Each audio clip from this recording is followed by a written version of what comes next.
নবী মুসা আলাইহিস সালাম, কোরআন আপনি খুলবেন ৪৪টা জায়গায় ৫৩২টা আয়াত আছে। সুবহানাল্লাহ, ৪৪টা জায়গার ৫৩২টা আয়াতে আল্লাহ রাব্বুল আলামিন মুসা ফেরাউন মুসা ফেরাউন মুসা ফেরাউন আমাদেরকে বলেছে। কোরআন কাদের জন্য? আচ্ছা, আমাদেরকে এই ঘটনাটা বারবার বলার কি কারণ? আল্লাহ পাক কেন এতবার করে মুসা আলাইহিস সালাম আর ফেরাউনের ঘটনা আমাদেরকে বলছেন? আমাদের উম্মার সাথে তার কি সম্পর্ক? সম্পর্ক হচ্ছে নবী সাল্লাল্লাহু আলাইহি ওয়াসাল্লামের সোনালী যুগ যেটা, সেটা চলে যাওয়ার পরে এই ফিতনার যুগে সারা বিশ্ব জুড়ে নতুন নতুন ফেরাউনদের উদ্ভব হবে ইনশাআল্লাহ। হয়েছে কি হয় নাই?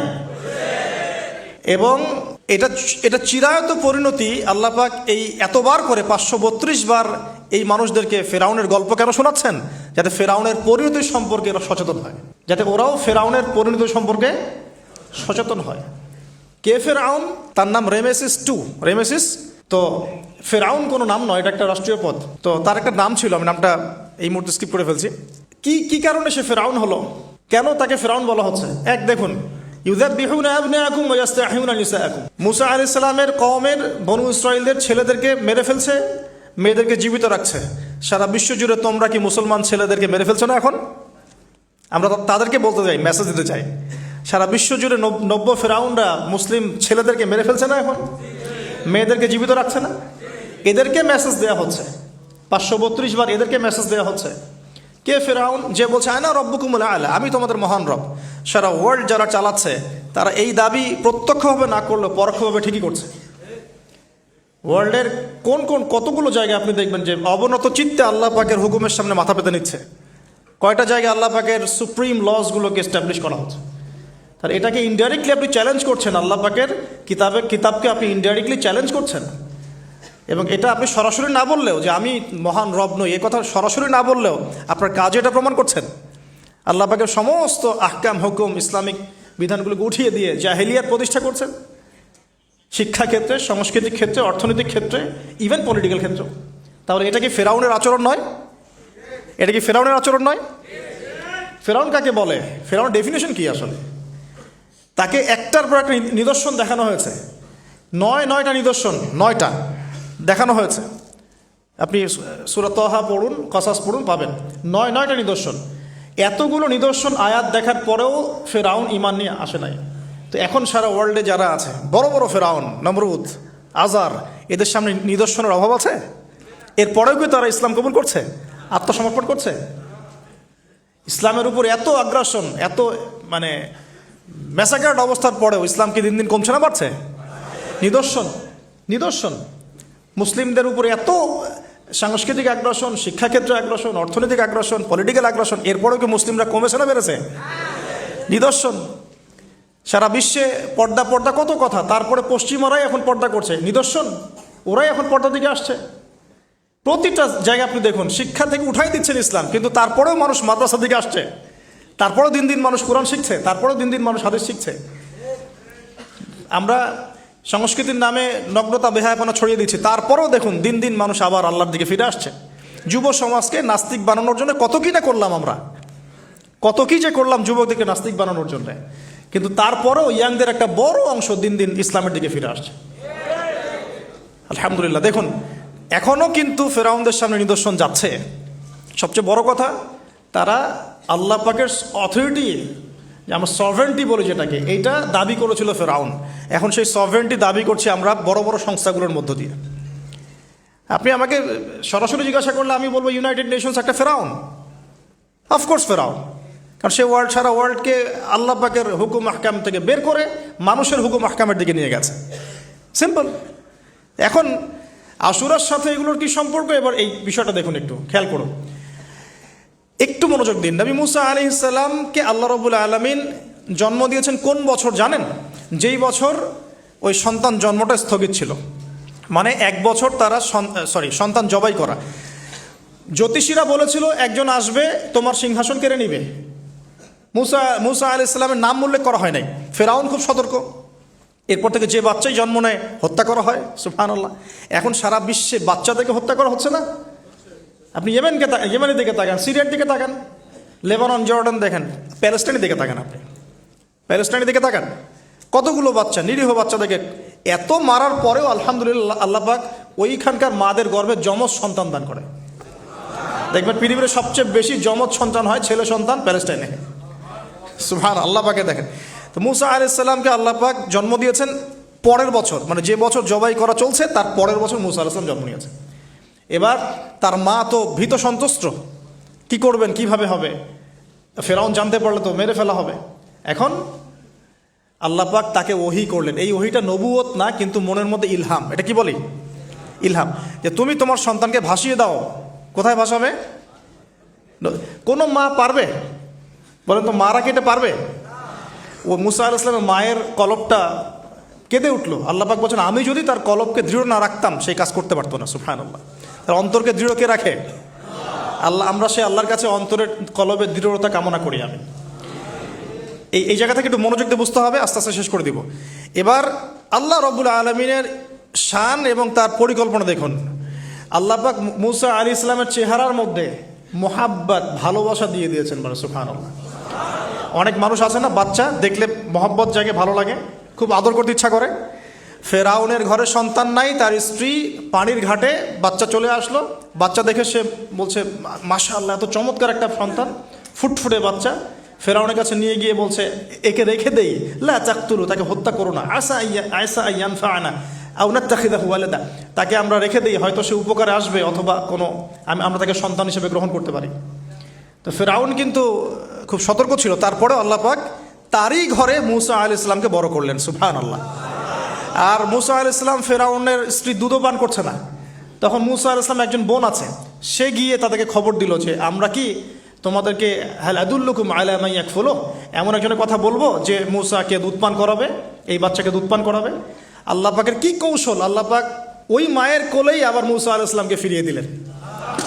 এদিকে মায়ের দুধ খাচ্ছে, ফেরাউনের ঘরে বড় হচ্ছে, আবার ফেরাউন একটা বড় অঙ্কের হাদিয়া তার মাকে দিচ্ছে দুধ পান করানোর জন্য। সুবহানাল্লাহ। আল্লাহ পাকের পরিকল্পনা দেখেন। আমি আসলে বুঝাতে পারছি না ভাই, আমার ল্যাঙ্গুয়েজের প্রবলেমের কারণে মাফ করবেন।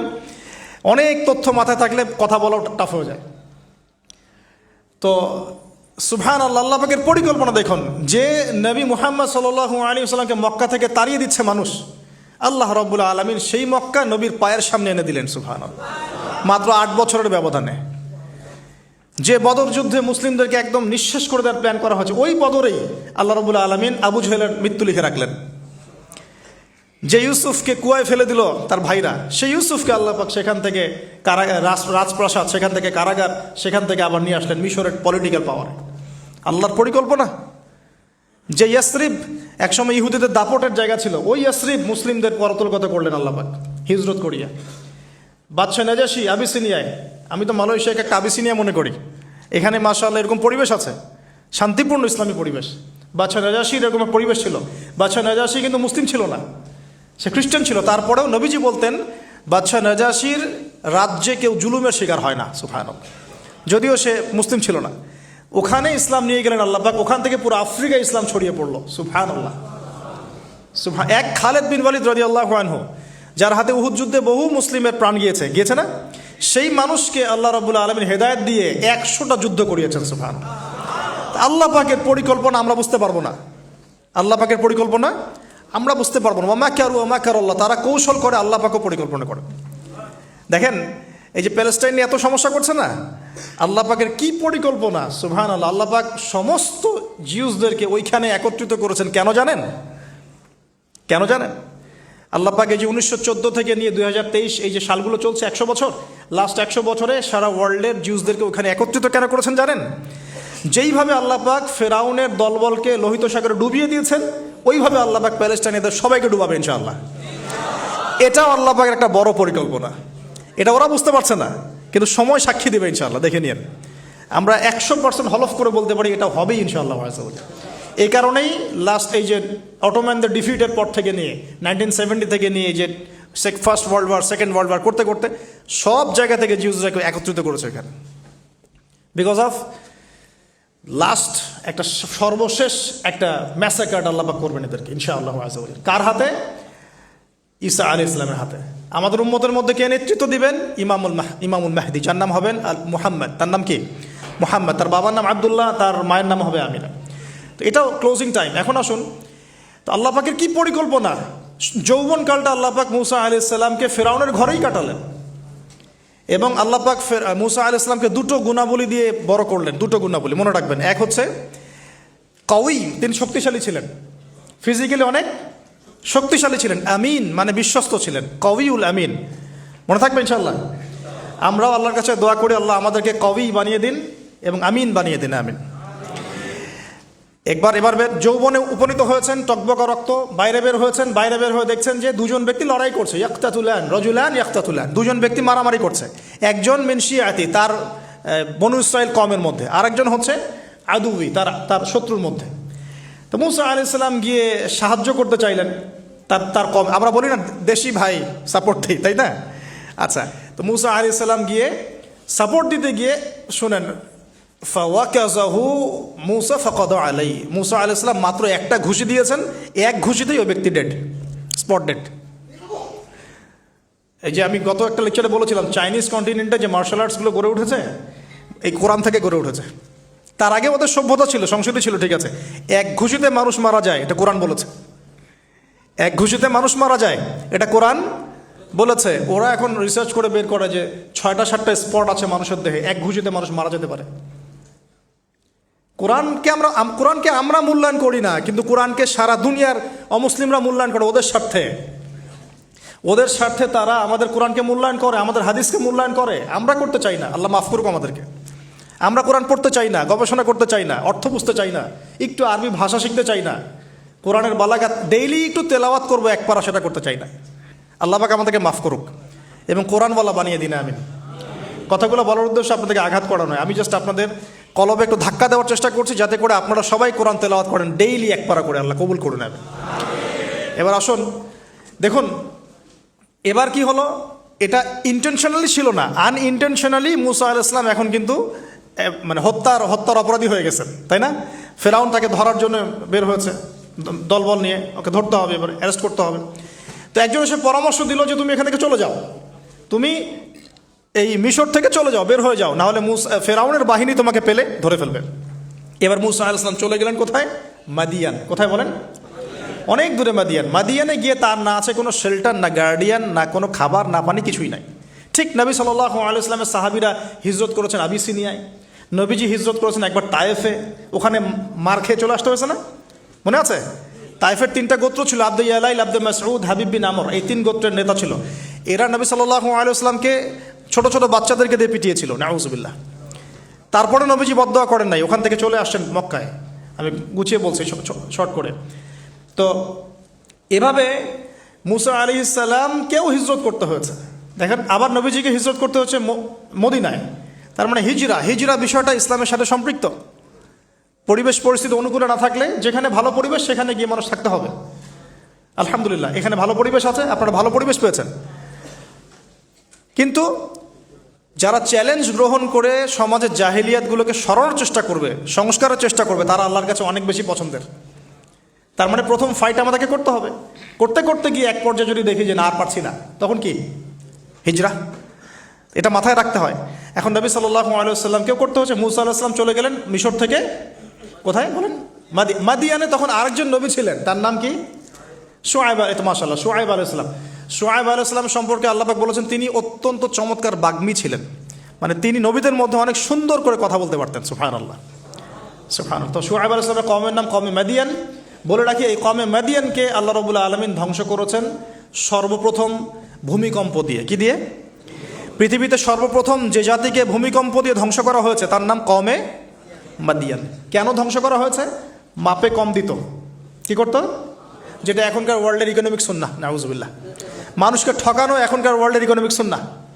এবং এই মানুষকে ঠকানোর জন্য ইকোনমিক সেকশনে রিবা চালু করা হয়েছে। রিবা, সব জায়গায় রিবা, এভরি সিঙ্গল সেক্টর, যেটা under the foundation of World Bank আর IMF। রিবা আছে কি নাই? আর আমরা তো রিবাটাকে এখন মনেও করি না যে মায়ের সাথে জেনা করছি, মায়ের সাথে জেনা করছি। এটাই তো হাদিসের কথা। রিবার 70 শাখা আছে পাপের, 73 শাখা আছে পাপের, সর্বনিম্ন শাখা মায়ের সাথে জেনা করা, নাউজুবিল্লাহ। তো এটা ইকোনমিক সুন্নাহ হয়ে গেছে না এখন? মানুষকে ঠকানো, মাপে কম দেওয়া, রিবা। আর আমরা তো মাশাআল্লাহ ঘুষ ছাড়া কিছু হয় না, দুর্নীতি ছাড়া হয় না, টেবিল পাসই হচ্ছে না। আল্লাহ মাফ করুক আমাদেরকে। তবে এগুলা আমাদের ইবাদতকে নষ্ট করে ফেলছে। কারণ হারাম রিজিক থাকলে ইবাদত দোয়া কবুল হয় না। আল্লাহ পাক আমাদেরকে হালাল খাওয়ার তৌফিক দান করুন। এখন প্রিয় ভাইরা, ওখানে গিয়ে কিচ্ছু নাই, নিঃস্ব অবস্থায় কি দোয়া করতে পারেন একজন মানুষ, এই দোয়াটা শিখে নেন, ইনশাআল্লাহ আপনার জীবনের সমস্ত সংকট কেটে যাবে ইনশাআল্লাহ। আমি নিজেও ওই দোয়াটা বেশি বেশি করার চেষ্টা করি। দোয়াটা হচ্ছে, মুসা আলাইহিস সালাম একটা গাছের নিচে হেলান দিয়ে বসলেন, বসে দেখলেন দুইজন মেয়ে দাঁড়িয়ে আছে দূরে, পানি নিতে পারছে না, লোকজন পানি নিয়ে যাচ্ছে, ওরা দাঁড়িয়ে আছে বেচারি। তো মুসা আলাইহিস সালাম গিয়ে বললেন, কি সমস্যা আপনাদের? এটা নিয়ে আপনারা আবার মেয়েদের সাথে কথা বলার চেষ্টা করেন না, ঠিক আছে? তো মাহারাম গায়রা মাহারাম মেনে চলে। তারা বললেন যে আমাদের বাবা অনেক বৃদ্ধ মানুষ, আমরা পানি নিতে পারি না যতক্ষণ না আমাদের কম পানি নিয়ে চলে যায়। তো মুসা আলাইহিস সালাম তো একটু বললাম না, ফিজিক্যালি খুব স্ট্রং ছিলেন, থাকে না বডি বিল্ডার, সামনে গিয়ে কথা বলে সরব পানি নিতে দাও, তখন মানুষ একটু মূল্যায়ন করে না। তো মুসা আলাইহিস সালাম এভাবে পানি নিয়ে দিলেন এবং বাছুরদেরকে পানি পান করালেন, করিয়ে গাছের নিচে এসে বসে আছেন। বসে বসে তিনি দোয়া করছেন, এই যে দোয়াটা তিনি দোয়া করছেন, রব্বি, একটা নেক কাজ করলেন না, মানুষের উপকার করলেন, নেক কাজ করে এসে গাছের নিচে বসে দোয়া করছেন, আল্লাহ এখানে তো আমার খাবার পানি বাসস্থান কিছুই নাই, আমি কি করব? রব্বি ইন্নি লিমা আনজালতা ইলাইয়া মিন খায়রিন ফাকির, রব্বি ইন্নি লিমা আনজালতা ইলাইয়া মিন খায়রিন ফাকির। আবার বলেন, রব্বি ইন্নি লিমা আনজালতা ইলাইয়া মিন খায়রিন ফাকির। অর্থ হচ্ছে, হে আল্লাহ, তুমি তোমার পক্ষ থেকে আমার উপরে যে নিয়ামতগুলো দিবে, আমি এর জন্য ফকির হয়ে বসে আছি আল্লাহ। অর্থ বুঝে পড়বেন ভাই, নামাজ রোজা হজ জাকাত যাই করেন আল্লাহর ওয়াস্তে অর্থ বুঝে পড়বেন। অর্থ বুঝে পড়লে আপনার ইবাদতের স্বাদ পাবেন, তৃপ্তি পাবেন, আল্লাহর সাথে কানেকশন হবে, আল্লাহর নূর পাবেন, মাআরিফত পাবেন, সত্য স্বপ্নও দেখবেন তখন ইনশাআল্লাহ, তখন সত্য স্বপ্ন দেখবেন ইনশাআল্লাহ। আল্লাহ পাক তৌফিক দান করবেন।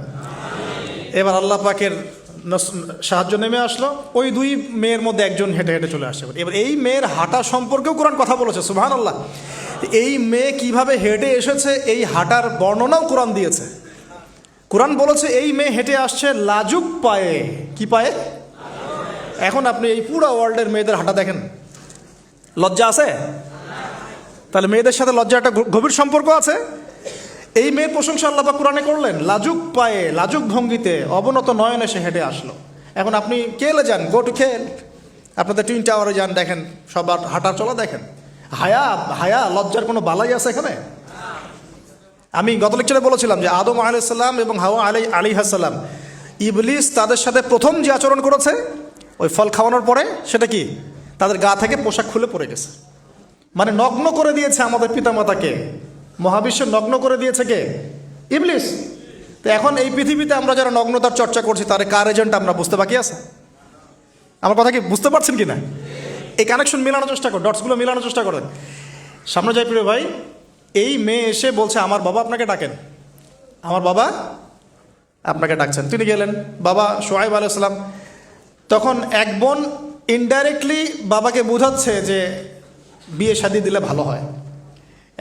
এক বোন বলছে যে আপনি তো তাকে পুরস্কৃত করতে চাচ্ছেন, তাহলে এইরকম কওয়িউন আমিন একজন মানুষকে সবচেয়ে ভালোভাবে পুরস্কৃত করা যায় তার যথাযোগ্য প্রতিদান দেওয়ার মধ্য দিয়ে। তো মেয়ের ইশারা বাবা বুঝেছেন, তিনি নিজের এক মেয়ের সাথে মুসা আলাইহিস সালাম বিয়ে দিলেন, সুবহানাল্লাহ। তবে শর্ত দিলেন, দেনমোহর কি? মোহর তো নাই। মোহর কি? এবার মোহর হচ্ছে 8 বছর তোমাকে আমার ফার্মে কাজ করতে হবে। এটা আগেকার একটা স্টাইল ছিল, সুন্নাহ। এটা এখন নাই, যদিও আগে এরকম ছিল যে দেনমোহর দেওয়ার জন্য এই একটা পদ্ধতি ছিল। যেমন ইয়াকুব আলাইহিস সালামের ক্ষেত্রেও এরকম 7 বছরের কথা আসছে, তিনি 7 বছর তার শ্বশুরের ফার্মে কাজ করেছেন। এটা নতুন ছিল না ওই সময়, এটা কমন ছিল। এখন যেমন আমাদের দেশে কমন 10 লাখ টাকা মোহর হবে, 10,000 টাকা দিব, বাকিটা সব বাকি, তাই না? তো এরকম আর কি কমন কিছু বিষয় থাকে আর কি। আস্তাগফিরুল্লাহ, মাফ করো, বলবে বাসরাতে, বলবে আমাকে মাফ করে দাও। শুরুতেই নিজের গায়রথহীনতার পরিচয় দিল। আবার এদিকে শ্বশুরের কাছে মাশাল্লাহ মোটা অঙ্কের ডোনেশন নিতে চাচ্ছে, যৌতুক। বিয়ে আমাদের ওখানে মাশাল্লাহ মানে কেনা বেচা, মেয়ে বিক্রি করতেছে আর ছেলে কিনতেছে। এবার 8 বছর পূর্ণ করা হলো, তিনি আরও 2 বছর 10 বছর পূর্ণ করলেন। এই 10 বছরে মুসা আলাইহিস সালাম নববী পরিবেশ পেলেন, অভিভাবক পেলেন, স্ত্রী পেলেন, প্রেমময়ী সন্তান ইত্যাদি সব কিছু। এবার আল্লাহ রাব্বুল আলামিন তাকে মিশরের দিকে যাওয়ার যে সময় তো এখন হয়ে গেছে, 10 বছর হয়ে গেছে, মিশরে যেতে হবে। যাওয়ার পথে স্ত্রীর প্রসব বেদনা উঠেছে, তখন মুসা আলাইহিস সালাম আগুন খুঁজছেন। আগুন কি খুঁজছেন ভাই? আগুন। আগুন খুঁজতে খুঁজতে খুঁজতে খুঁজতে তুর পাহাড়ের ওখানে গিয়ে দেখছেন যে আগুন গাছে জ্বলছে, সবুজ পাতার উপরে আগুন। তিনি অবাক। এই সময় আওয়াজ আসলো, বিসমিল্লাহির রহমানির রহিম, ইন্নী আনা রব্বুক ফাখলা'না আলাইক ইন্নাকা বিল ওয়াদিল মুকদ্দাসি তুয়া। মুসা, ইন্নানি আনা আল্লাহ লা ইলাহা ইল্লা আনা ফা'বুদনি ওয়া আকিমিস সালাতা লিযিকরি। মানে এখানে অনেকগুলো কথা আছে, সূরা তাহার মধ্যে আছে। আওয়াজ চতুর্দিক থেকে ভেসে আসলো। মহান আল্লাহ রব্বুল আলামিন তার শান অনুযায়ী, তার ইজ্জত অনুযায়ী তিনি যেভাবে কথা বলেন সেভাবে মুসা আলাইহিস সালামের সাথে কথা বললেন। আল্লাহু আকবার। বললেন, ইয়া মুসা, হে মুসা, ইন্নানি আনা আল্লাহ, নিশ্চয় আমি আল্লাহ, লা ইলাহা ইল্লা আনা, আমি ছাড়া কোনো ইলাহ নাই, ফা'বুদনি, তুমি আমার ইবাদত করো, ওয়া আকিমিস সালাতা লিযিকরি, আমার ইবাদতের জন্য সালাত কায়েম করো, আমার জিকিরের জন্য সালাত কায়েম করো, আমার স্মরণের জন্য সালাত কায়েম করো। ফাখলা'না আলাইক, তোমার জুতা খুলে ফেলো, ইন্নাকা বিল ওয়াদিল মুকদ্দাসি তুয়া, তুমি তুয়া উপত্যকায় আছো, পবিত্র তুয়া উপত্যকায় আছো। আদব শেখানো হলো। এভাবে অনেক কথোপকথন হলো। নবী মুসা আলাইহিস সালাম ভয় পেয়ে গেলেন এবং আল্লাহ পাক আরো কথা বললেন, ওয়ামা তিলকা বিয়ামিনিকা ইয়া মুসা, তোমার ডান হাতে এটা কি? মুসা আলাইহিস সালাম বলছেন, ক্বালা হিয়া আসায়া আতাওয়াক্কাউ আলাইহা ওয়া আহুশু বিহা আলা গনামি ওয়া লিয়া ফিহা মাআরিবু উখরা, এটা তো আমার লাঠি, এটা দিয়ে আমি ডালপালা পারি, আমার ওই যে গবাদি পশু চড়াই। আল্লাহ পাক বলছেন যে এটা ছুঁড়ে মারো, আলকিহা ইয়া মুসা, এটা ছুঁড়ে মারো। ফালকাহা, তিনি ছুঁড়ে মারলেন, ফাইদা হিয়া হাইয়াতুন তাসা, এবং এটা ছোটাছুটি শুরু করলো, বড় একটা সাপ হয়ে গেল। সুবহানাল্লাহ। এগুলো কোনো গাল গল্প নয়, এগুলো আল্লাহ রাব্বুল আলামিনের মুআজিজা, মুআজিজাতুল কুবরা, এটা বড় মুআজিজা। তিনি পিছনের দিকে দৌড়ানো শুরু করলেন সাপ দেখে, খাইফা ইয়াতারাক্কাব, মানে ভয়ে দৌড়ানো শুরু করলেন। আল্লাহ পাক বলছেন, লা ইয়াখাফু লাদাইনাল মুরসালিন, আমার কাছে রসুলগণ ভয় পায় না, তুমি ভয় পেও না, তুমি ওটাকে ধরো পিছন থেকে, সেটা আবার লাঠি হয়ে যাবে। পিছন থেকে হাত দেওয়া হলো, লাঠি হয়ে গেল। সুবহানাল্লাহ। এবার বলছেন যে তুমি তোমার বগলের নিচে হাত ঢুকাও। মুসা আলাইহিস সালাম বগলে হাত ঢুকালেন, বের করলেন, হাত থেকে টর্চ লাইটের মতো আলো বের হওয়া শুরু হলো। এটা দ্বিতীয় নিদর্শন। কেন দেয়া হলো নিদর্শন? এবার আল্লাহ পাক তার দায়িত্বটাকে বলছেন, তোমাকে নিদর্শনগুলো কেন দিলাম, তোমাকে মনোনীত কেন করলাম, কেন তোমাকে মনোনীত করলাম মুসা, তোমার কাজটা কি? তোমার কাজ এখন এটা, ইযহাব ইলা ফিরআউনা ইন্নাহু তাগা, তুমি ফিরআউনের কাছে যাও। ফিরআউন সীমা লঙ্ঘন করেছে, মনে আছে ফিরআউনের কথা? সীমা লঙ্ঘন করেছে। তখন মুসা আলাইহিস সালাম তার অপারগতা প্রকাশ করছেন এভাবে। তিনি বলছেন, আল্লাহ, আমার তো জিহ্বায় জড়তা আছে, আর আমি তো ওখানে এক ব্যক্তি, আমার খুনের অভিযোগ আমার কাঁধে, আমি এখন কিভাবে কি করব আল্লাহ? তখন আল্লাহ রাব্বুল আলামিন বলছেন, এই দোয়াটা করো। কোন দোয়া? মুসা আলাইহিস সালাম করলেন, রব্বি ইশরাহ লি সাদরি, হে আল্লাহ আমার বক্ষ প্রশস্ত করো, ওয়াসসির লি আমরি, আমার কাজকে সহজ করে দাও, ওয়াহলিল উকদাতাম মিন লিসানি, আমার জিহ্বার সমস্ত জড়তা দূর করে দাও, ইয়াফকাহু কাওলি, যাতে মানুষ আমার কথা বুঝতে পারে। আমার পরিবারের মধ্য থেকে ওয়াজআলনি ওয়াজিরাম মিন আহলি, আমার পরিবারের মধ্যে একজন ওজির আমাকে দাও, সাথী। হারুন আখি, আমার ভাই হারুনকে দান কর। সুবহানাল্লাহ। তা হারুন আলাইহিস সালামকে নবুয়ত দেওয়া হলো, দুজনকে আল্লাহ পাক এখন বলছেন, ইযহাবা ইলা ফিরআউন, তোমরা দুজন এখন ফিরআউনের কাছে যাও। ফাইন্নাহু তাগা ফাকুলা লাহু কাওলাল লাইয়িনা, তবে তাকে গিয়ে কর্কশ ভাষায় কথা বলবে না, নরম স্বরে কথা বল। দায়ীদের এখানে সুন্নাহ, দায়ীদের জন্য শিক্ষা আছে, দায়ী আলেম যারা মুবাল্লিগ তাদের শিক্ষা আছে। ফিরআউনের সামনে গিয়ে দাওয়াত দিলেও কিভাবে দিতে হবে? ফাকুলা লাহু কাওলাল লাইয়িনা, নম্রভাবে কথা বলো। লাআল্লাহু, কেন নম্রতার সাথে? লাআল্লাহু ইয়াতাযাক্কারু আও ইয়াখশা, হয়তোবা নম্রতা প্রদর্শন করলে সে উপদেশ গ্রহণ করতে পারে, অথবা সে আল্লাহকে ভয় করতেও পারে। আল্লাহ পাক তো আগে থেকে জানেন সে ঈমান আনবে না, তারপরেও আমাদের আদব শিখাচ্ছেন আল্লাহ পাক এখানে। তারা দুজন চলে গেলেন, দাওয়াত দিলেন। ফিরআউন মশকরা করছে, ওয়ামা রব্বুকুম ইয়া মুসা, তোমাদের দুজনের রব আবার কে? হ্যাঁ, মুসা আলাইহিস সালাম বুঝাচ্ছেন, রব্বি আল্লাযী, আমার রব সেই রব যিনি জীবিতকে মৃত করেন, মৃতকে জীবিত করেন, ইত্যাদি। মানে যার হুকুম ছাড়া একটা গাছের পাতাও নড়ে না, যিনি মাটি থেকে সব উৎপন্ন করেন, বৃষ্টি বর্ষণ করেন, সব বুঝালেন। ফিরআউনের বক্তব্য তখন এটাই ছিল, তোমাদের কাছে কি কোনো নিদর্শন আছে? কোনো আয়াত নিদর্শন আছে? হ্যাঁ, নিদর্শন আছে। কি? লাঠি ছুঁড়ে মারলেন, সাপ হয়ে গেল। এখন ফেরাউন বলছে এটা তো জাদু, এটা কি? আমার জাদুকররাও এটা পারে, জাদুকরদেরকে ডেকে না হলো, জাদুকররাও লাঠি ছুঁড়ে মারলো, সাপ হয়ে যাচ্ছে। কিন্তু এই বড় সাপ ওদের সব সাপকে খেয়ে ফেললো। তখন ফেরাউন কিন্তু ভয় পেয়ে গিয়েছিল। এরপরেও এই যে হাত বের করে আলোর এই নিদর্শন দেখানো হলো, তাওহীদের দাওয়াত দেওয়া হলো, ফেরাউনকে ভয় করতে বলা হলো, ফেরাউনকে সতর্ক করা হলো যে আমার রব, আপনার রব, সবার রব হচ্ছেন আল্লাহ। সব কিছু বোঝানো হলো, কিন্তু ফেরাউন এই কোনো কথাই গ্রহণ করলো না। এরপরে সে বনু ইসরাইলকে ডিভাইড অ্যান্ড রুল করলো। ডিভাইড অ্যান্ড রুল মানে ওদেরকে ভাগ করতো এবং রুল করতো, ঠিক যেটা এখনকার গ্লোবাল অ্যাফেয়ার্সে করা হচ্ছে। ডিভাইড অ্যান্ড রুল, আমাদেরকে তারা ভাগ করে দিয়েছে। আমাদের পুরো কমিউনিটি, গ্লোবাল মুসলিম কমিউনিটিকে তারা ভাগ করে দিয়েছে এবং রুল, শাসন করছে। এবং কারো গায়ে আঘাত লাগলে আরেকজন গিয়ে সেই ব্যথা নিরসন করতে চায় না, বরং অপেক্ষা করে আমার গায়ে তো আর আসে নাই, তার গায়ে আসছে। ঠিক আছে, ব্যাপারটা এটা শুধু গ্লোবাল অ্যাফেয়ার্স না, এটা সবখানে, একটা রাষ্ট্রের ভিতরেও ঢুকে গেছে। ওই ভাইকে বলছে বলুক, আমাকে তো আর কিছু বলে নাই, ওকে গায়েব করে ফেলুক, আমাকে তো আর কিছু করে নাই, ও ভিতরে গেছে, আমাকে তো কিছু বলে নাই। এই আচরণের কারণে আস্তে আস্তে আস্তে আস্তে মুসলিমদের শক্তি সব সংকুচিত হয়ে আসে। এটা নতুন কোনো বিষয় না, ফেরাউনের সুন্নত এটা, ডিভাইড অ্যান্ড রুল, যেটা ব্রিটিশরা করে গেছে সারা ওয়ার্ল্ডে। সুবহানাল্লাহ, দেখুন সব কিছু ওরা কোরআন থেকেই নিচ্ছে মনে হচ্ছে আমার কাছে। তো এখন একটা দুইটা না, নয়টা পরীক্ষা ফেরাউনকে করা হলো। মুসা আলাইহিস সালাম যখন বলেন দোয়া করেন, তখন গজব উঠে যায়। ফেরাউন তখন এসে বলে যে ঠিক আছে, তুমি দোয়া করো, তাহলে আমরা বনু ইসরাইলকে ছেড়ে দিব। যখনই মুসা আলাইহিস সালাম দোয়া করে, গজব উঠে যায়, সে আর বনু ইসরাইলকে ছাড়ে না। এখন এভাবে 9টার বর্ণনা আসছে। একবার আসছে পঙ্গপালের শাস্তি, একবার আসছে ব্যাঙের শাস্তি, একবার আসছে মহামারীর শাস্তি, একবার আসছে উকুনের শাস্তি, একবার রক্তের নদী। এরকম 9টা আযাব আল্লাহ পাক দিয়েছেন কাদেরকে? এই ফেরাউনের সম্প্রদায়। সর্বশেষ, আমি লম্বা করলাম না, সর্বশেষ যেটা হয়েছে, কারণ আমি কনক্লুশনে কিছু পয়েন্ট বলবো। সবশেষে যেটা হলো 20 বছর, কত বছর? প্রায় 20 বছর জুলুম করলো ফেরাউন দাওয়াত পাওয়ার পরে। প্রায় 20 বছর। দাওয়াত পাওয়ার আগের কথা তো বাদ, ইসলামের দাওয়াত পাওয়ার প্রায় 20টা বছর সে বনু ইসরাইলকে এভাবেই টর্চার করতে থাকলো। 9টা নিদর্শন আসলো, কোনোটাই সে গ্রহণ করলো না।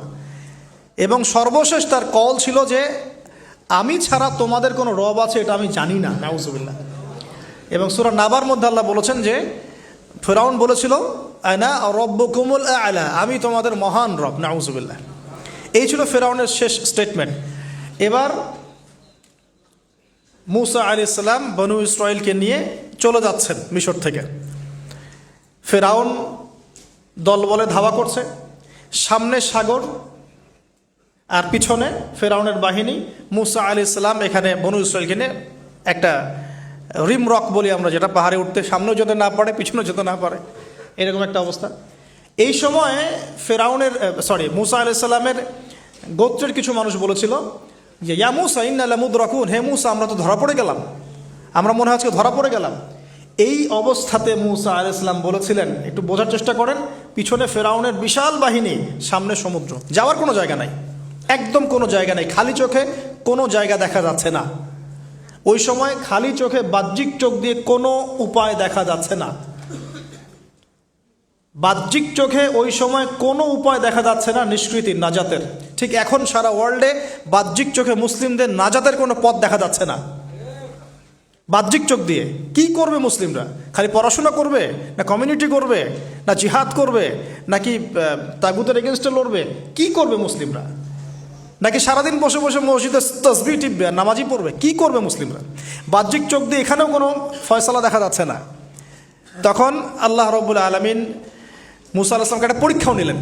একজন বলছে ইন্না লামুদরাকুন, আমরা ধরা পড়ে গিয়েছে। মুসা আলাইহিস সালাম তখন বলছেন দৃঢ় চিত্তে, কাল্লা কাল্লা, কখনো না, ইন্না রব্বি মাইয়া সাইয়াহদিন, নিশ্চয়ই আমার রব আমার সাথে আছেন, তিনি আমাকে পথ দেখাবেন। সুবহানাল্লাহ। তাহলে আজকেও মুসলিমদের সারা ওয়ার্ল্ড ওয়াইড এই চেতনাই থাকা উচিত যে কাল্লা, কখনো না। আল্লাহ ইন্না রব্বুনা মা'ানা, নিশ্চয়ই আমাদের রব আমাদের সাথে আছেন, তিনি আমাদেরকে পথ দেখাবেন ইনশাআল্লাহ। এই পথে আমরা চাই ইহদিনাস সিরাতাল মুস্তাকিম, তাই না?